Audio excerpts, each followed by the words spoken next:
Welcome to Dunder Mifflin, Scranton, a place where paper is the business but avoiding work is the true profession. We start with Michael Scott, a man who believes a boss's primary job isn't managing but entertaining, mostly himself. Take Pretzel Day, for example. In any other office, it's a snack. At Dunder Mifflin, it's a religious experience. Michael believes productivity starts with a sugar rush. He's not just getting a pretzel, he's getting the works, 18 toppings of pure chaos. And then there's Stanley Hudson. Usually, Stanley is a human statue of boredom, but on Pretzel Day, he becomes a warrior. Why? Because it's the one day he's actually excited to be in a building he clearly hates. It's the perfect cycle. Get the sugar, feel the rush, make grand promises about restructuring the physical layout of the office, and then, inevitably, crash. But what happens when you're not at your desk? Enter Dwight Schrute, the assistant to the regional manager and self-appointed detective.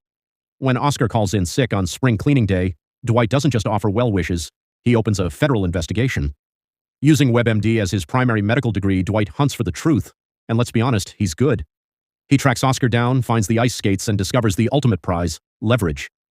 In Dwight's world, a coworker's secret isn't a reason to report them, it's a currency to be spent later. And speaking of people Michael wants gone, let's talk about Toby Flenderson. If Michael is the fun of the office, Toby is the wet blanket from HR. Michael's hatred for Toby is legendary, it's visceral.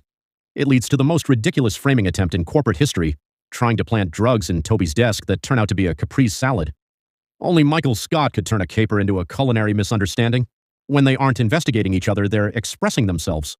Pam Beasley is the heart of the office, but even she has a breaking point. When her mural is defaced by a warehouse worker, we see a side of Pam we rarely get, the vengeful side. And who better to team up with for a scorched earth policy than Dwight? This highlights the weird, dysfunctional family dynamic at Dunder Mifflin. They might annoy each other to no end, but if someone from the outside, like the warehouse, messes with one of their own, the Scranton branch fights back. Usually with paint, sarcasm, or weird drawings of butts. It's not professional, it's not mature, but it is definitely Dunder Mifflin. Finally, we reach the pinnacle of office management, the distraction. When rumors of bankruptcy start flying and morale hits rock bottom, Michael doesn't call a financial advisor. No, he starts a murder mystery game set in Savannah. This is the essence of the office.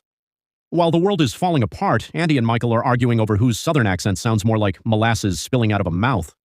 It's a world where a hit from a fake gun is more serious than a quarterly loss. In the end, whether it's Dwight quitting and then being brought back because he's the only one who truly loves the company, or Michael celebrating a birthday with a stripper that turns out to be a very confused check signer, Dunder Mifflin thrives on the absurd. They aren't just co-workers, they're a group of people trapped in a room together, finding ways to make the clock move a little faster. And honestly, they're doing a great job of hardly working.